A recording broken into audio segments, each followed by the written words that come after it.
영남연합뉴스 오늘의 핫이슈는 태풍 하기비스 그리고 방사능 오염토 유실입니다. 지난 13일 19호 태풍 하기비스가 일본에 직격탄을 날려 피해 상황 집계는 시간이 갈수록 더욱 커지고 있습니다. 현지 요미우리 신문에 따르면 오늘 16일까지 하기비스로 인한 사망자는 75명, 실종자는 16명으로 집계됐다고 전했습니다. 재산 피해도 잇따라 보도되고 있습니다. 후쿠시마와 미야기 근처 7개 현의 하천 제방 73곳이 붕괴됐으며 해당 지역에는 정전과 단수도 계속되고 있다고 전했습니다. 이와 같은 인명 재산 피해와 함께 지금 국제적인 이슈가 되고 있는 문제가 또 있는데요.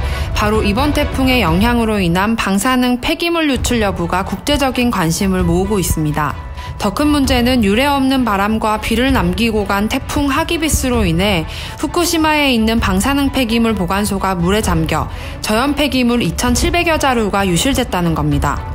또한 일본 아사히 신문에 따르면 태풍이 일본에 상륙했을 당시 후쿠시마 원전의 담수화 처리 시설 설비의 누수 경보, 방사성 핵종 여과 시설의 유출 경보와 발전소 1호기 터빈 건물의 직류 전원 이상 감지와 같은 현상이 있었다고 전했습니다. 일본의 관련 기관 다무라시에서는 새어나간 오염토는 없다고 해명하고 있지만 그 해명을 뒷받침할 근거는 찾지 못하고 있습니다. 이번 방사능 폐기물 유출과 관련해 미국의 환경단체 페어윈즈가 했던 발언이 재조명되고 있는데요.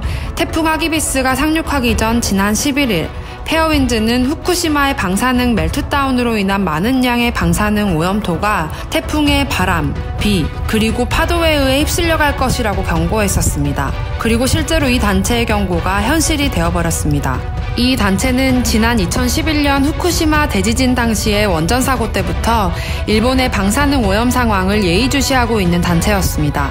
이번 사건으로 인해 페어윈즈는 태평양의 방사능 오염 가능성도 제기하며 국제적인 경고와 함께 태평양 연안 국가들도 더 이상 안전지대가 아니라고 암시했습니다. 한편 태풍 하기비스가 남기고 간 방사능 폐기물 유출 사건을 일본 정부에서 어떻게 대처할지, 우리 정부에서는 어떤 대응책을 마련할지 국민들의 관심이 모아지고 있습니다. 이상 영남연합뉴스 오늘의 핫이슈였습니다.